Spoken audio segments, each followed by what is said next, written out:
يا سائلي عن مذهبي وعقيدتي، رزق الهدى من للهداية يسأل.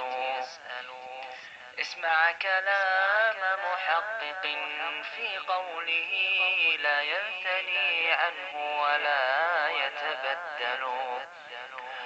حب الصحابة كلهم لي مذهب، ومودة القربى بها أتوسل.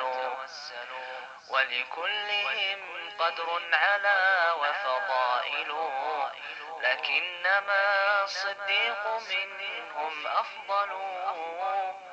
وأقول في القرآن ما جاءت به آياته، فهو الكريم المنزل.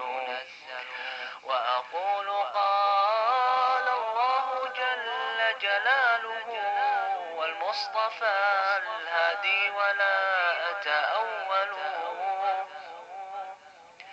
وجميع آيات الصفات أمرها حقا كما نقل الطراز الأول. وأرد عهدتها إلى نقالها، وأصونها عن كل ما يتخيل. قبحا لمن نبذ الكتاب وراءه، وإذا استدل يقول قال الأخطل.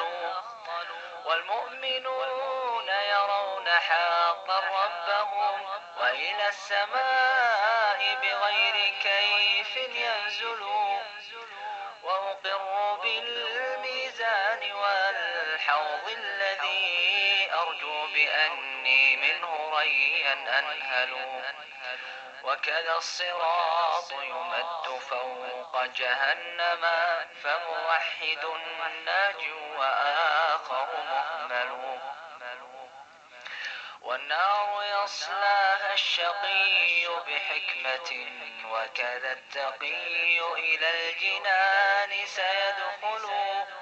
ولكل حي عاقل في قبره عمل يقارنه هناك ويسأل.